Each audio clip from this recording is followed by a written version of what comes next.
সবাইকে জয় যিশু। আমাদের মহান প্রেমময় পিতা প্রভু যীশু খ্রিস্টের নামে আমি আজকে সবাইকে স্বাগত জানাই। আসুন আমরা ঈশ্বরকে ধন্যবাদ দিই এবং তার অনুগ্রহ দয়াতে আজকের এই দিন আমরা দেখতে পেয়েছি। তাই আসুন আমাদের পিতাকে আমরা ধন্যবাদ সহকারে তার সম্মুখে উপস্থিত হই। আসুন আমি আজকে যে বিষয়ের উপরে বাইবেল থেকে আমরা আলোচনা করব তা হচ্ছে আমাদের উপবাস প্রার্থনা। আমাদের উপবাস কেন করা উচিত সেই হিসেবে আমি আজকে ঈশ্বরের বাক্য থেকে আপনাদের সামনে কয়েকটি পয়েন্ট আমি তুলে ধরব যে আমাদের উপবাস করা কেন উচিত। তাই আসুন আমরা প্রথমত যে আমরা যে প্রত্যেক মানুষের উপবাস করা উচিত। কারণ এটা যদি আমি আত্মিক দিক থেকে দেখি তাহলে এখানে অনেক বেনিফিট, কিন্তু আমরা শারীরিক দিক থেকে যদি দেখি তাহলে এখানে আমাদের প্রত্যেকের উপবাস করা উচিত। কারণ আমাদের শরীরের সমস্ত সিস্টেমকে ঠিক রাখার জন্য আমাদের সপ্তাহে অন্তত একটি দিন আমাদের উপবাস করা আমাদের প্রয়োজন রয়েছে। কিন্তু আমাদের প্রভু যীশু ঈশ্বরের বাক্য থেকে বাইবেল থেকে আমাদেরকে অনেক বেনিফিট দিয়েছেন যেগুলি আমরা আজকে আলোচনা করব। আমরা প্রথমে তো দেখি যে উপবাস আমাদের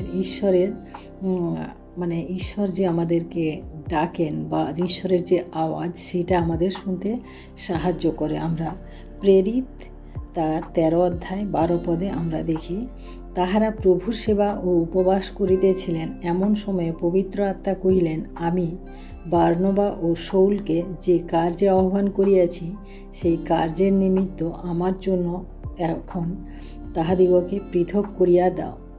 অর্থাৎ এখানে দেখি যে প্রেরিতরা অর্থাৎ যিশুর যে শিষ্যরা তারা প্রার্থনা করছিলেন, এতদিন ধরে তারা প্রার্থনা করছিলেন, কিন্তু তারা ঈশ্বরের আওয়াজ তারা শুনতে পাননি। কিন্তু যখন তারা উপবাস সহকারে প্রার্থনা করছিলেন তখন তারা পবিত্র আত্মার দ্বারা ঈশ্বরের আহ্বানকে তারা শুনতে পেয়েছেন, ঈশ্বরের আওয়াজকে শুনতে পেয়েছেন। অর্থাৎ বারনবা এবং শৌলকে যে আলাদা করার জন্য ঈশ্বর যে মনোনীত করেছিলেন সেটা তারা শুনতে পেয়েছে।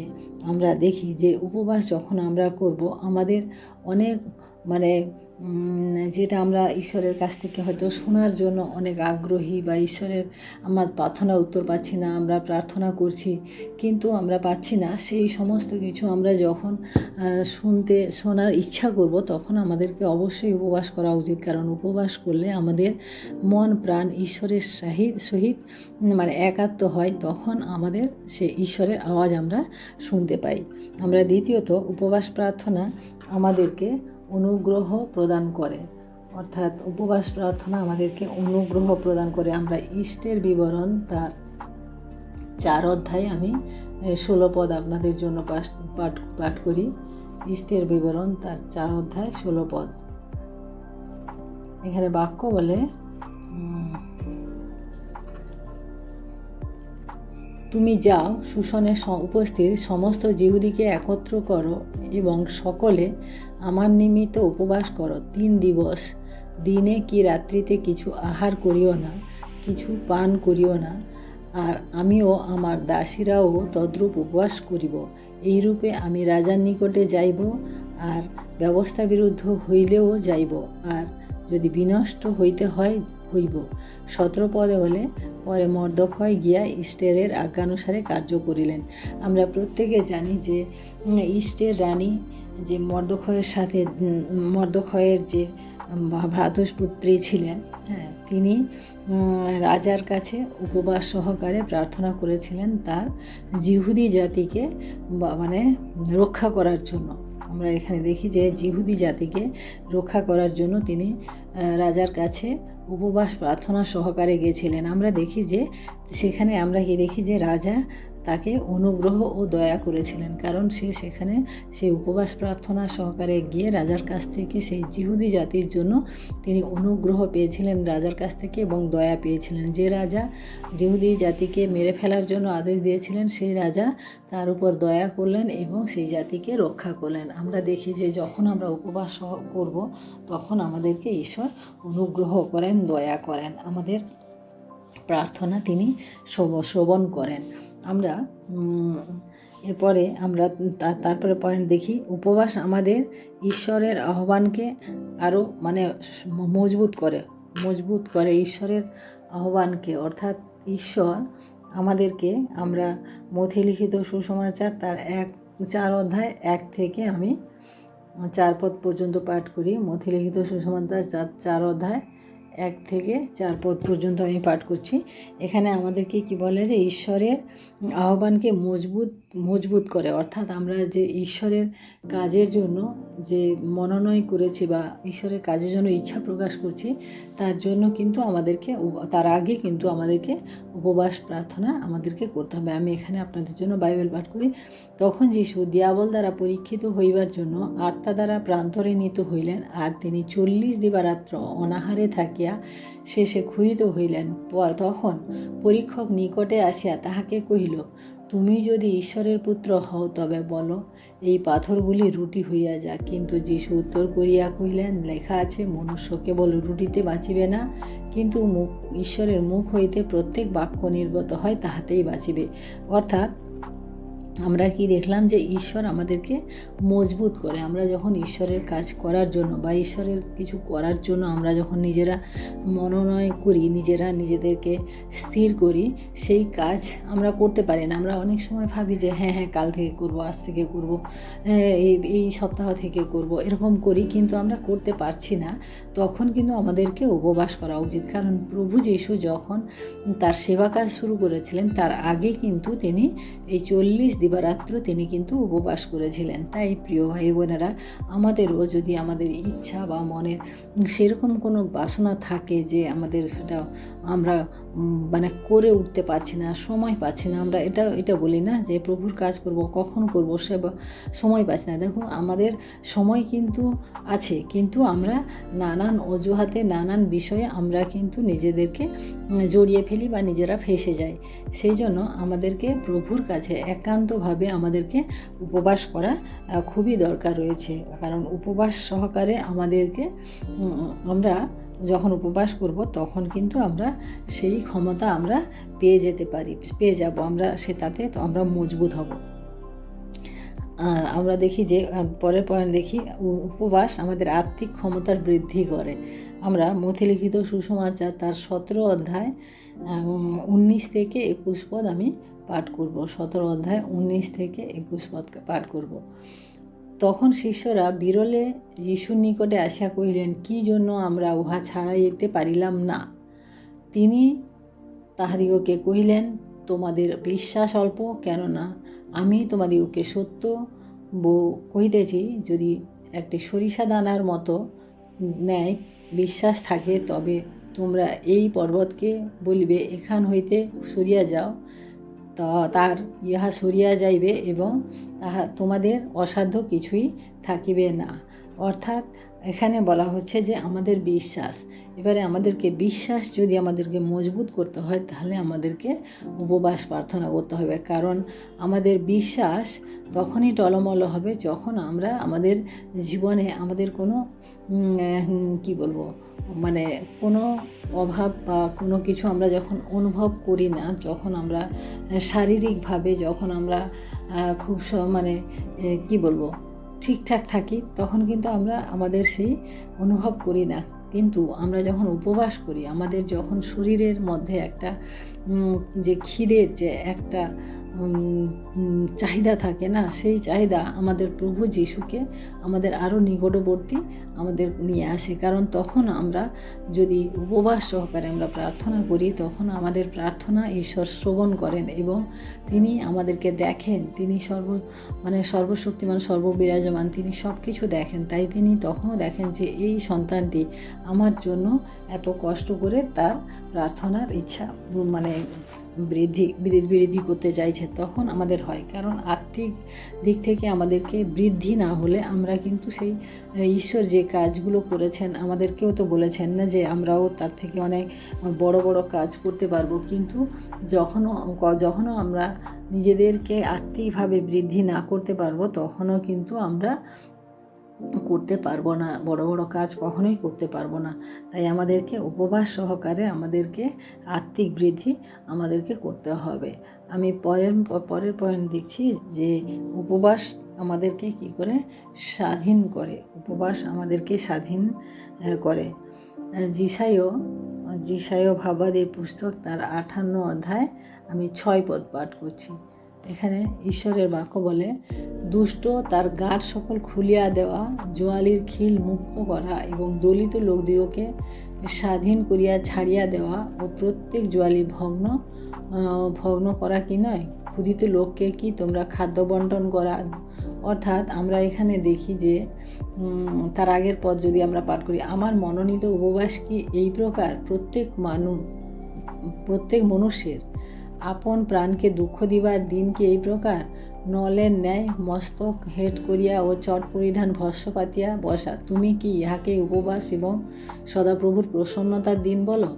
আমার মনোনীত উপবাস কি এই নয়? অর্থাৎ ঈশ্বরের যে মনোনীত উপবাস, যেটাতে আমরা দেখি যে এখানে কী হচ্ছে, দুষ্ট তার সকল গাঁট খুলিয়া দেয়। অর্থাৎ আমরা যখন উপবাস করি, আমরা কি যে আমাদের সমস্ত বন্ধন আমরা যেন খুলে দিই। কারণ আমাদের সাথে যদি কারুর কোনো মনোমালিন্য থাকে, কারুর সাথে কোনো যদি বিরোধিতা থাকে বা এই ধরনের অনেক বাধা, যে সমস্ত বাধা আমাদের জীবনকে এগিয়ে নিয়ে যেতে পারে না, সেই সমস্ত কিছু খুলে দেওয়া। এখানে বলছে 6 পদে কি, দুষ্ট তার গাঁট সকল খুলিয়া দেওয়া, জোয়ালির খিল মুক্ত করা।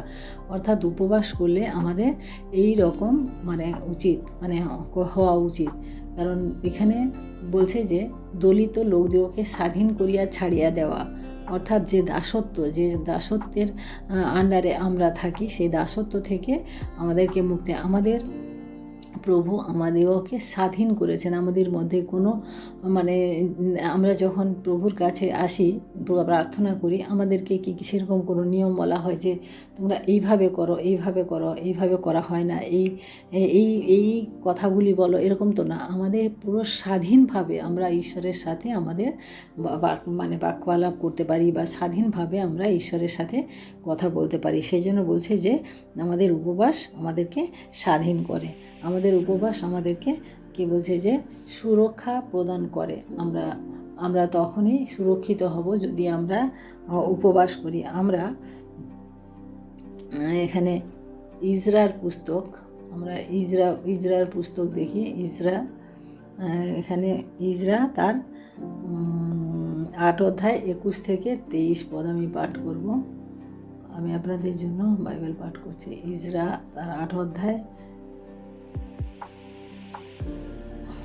21 থেকে 23 পদ আমি পাঠ করছি। এখানে ঈশ্বরের বাক্য বলে, পরে আমাদের নিমিত্ত ও আমাদের বালক বালিকাদের ও সমস্ত সম্পত্তির নিমিত্ত সরল পথ যাচনা করিবার অভিপ্রায়ে আমাদের ঈশ্বরের সাক্ষাতে আপনাদিগকে বিনত করিবার জন্য এই স্থানে অহবা নদীর নিকটে উপবাস করিলাম। কারণ পথে শত্রুদের বিরুদ্ধে আমাদের সাহায্য করণার্থে রাজার কাছে একদল সৈন্য কি অশ্বারোহী চাইতে আমার লজ্জাবোধ হইয়াছিল। বস্তুত আমরা রাজাকে এই কথা বলিয়াছিলাম, আমাদের ঈশ্বরের হস্ত মঙ্গলের নিমিত্ত তার সমস্ত অন্বেষণকারীর উপরে আছে, কিন্তু যাহারা তাহাকে ত্যাগ করে তাহার পরাক্রম ও ক্রোধ এই সকলের বিরুদ্ধ।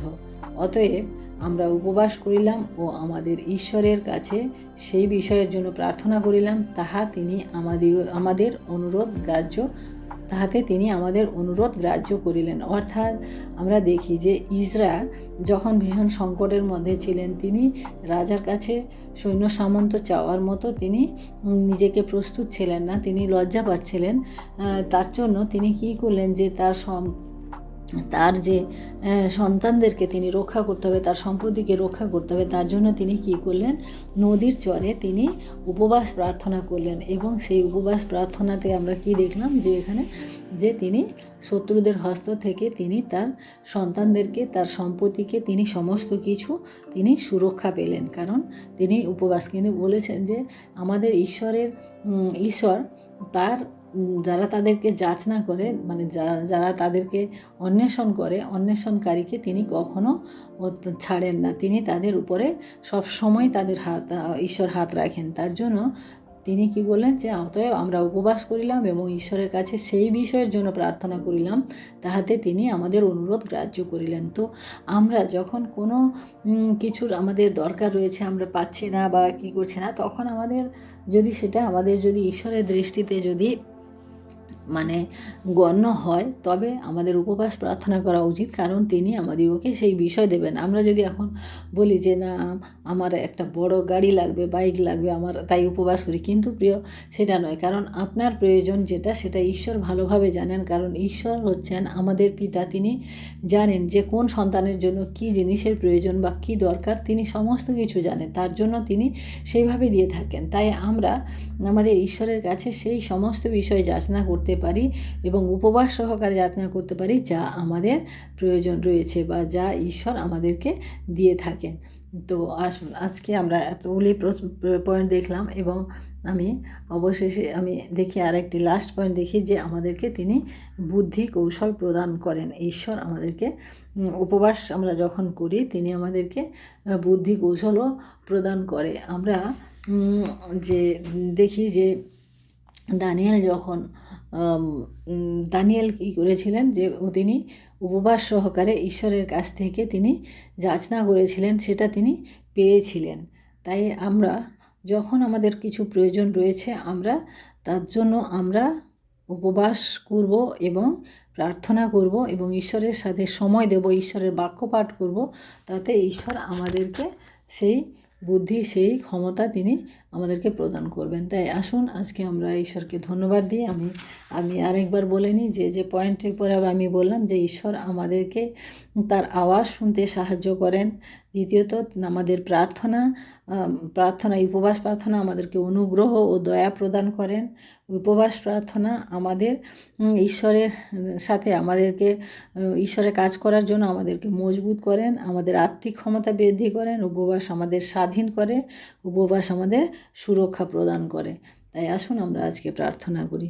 Hallelujah, hallelujah, hallelujah. মহান প্রেমময় পিতা, তোমার মহান নামে ধন্যবাদ প্রশংসা করি প্রভু। আজকের এই সুন্দর সময় প্রভু, তোমার বাক্য থেকে আমরা বুঝতে পারলাম প্রভু যে আমাদের প্রত্যেকের উপবাস করা উচিত, কারণ প্রভু তুমিও চাও প্রভু আমরা একাগ্র চিত্তে প্রভু তোমার আরাধনা প্রশংসা করি, এবং সেই চিত্ত তখনই হবে যখন আমরা উপবাস করব প্রভু। প্রত্যেক ভাই বোনকে তুমি সাহায্য করো, তারা যেন প্রত্যেকে তোমার সেই মনোনীত সন্তানেরা প্রত্যেকে যেন উপবাস সহকারে তোমার প্রার্থনা করতে পারে প্রভু। ধন্যবাদ করি প্রভু, সারাদিনের ভার তুমি নাও, আমাদের প্রত্যেককে সুরক্ষা করো, আশীর্বাদ করো। সমস্ত মহিমা গৌরব প্রশংসা তোমাকে দিয়ে এই বিনতি প্রার্থনা চাই আমাদের মুক্তিদাতা ত্রাণকর্তা প্রভু যীশু খ্রিস্ট তোমারই নামে, আমেন। সবাইকে জয় যীশু। সবাই ভালো থাকবেন, সুস্থ থাকবেন। জয় যীশু।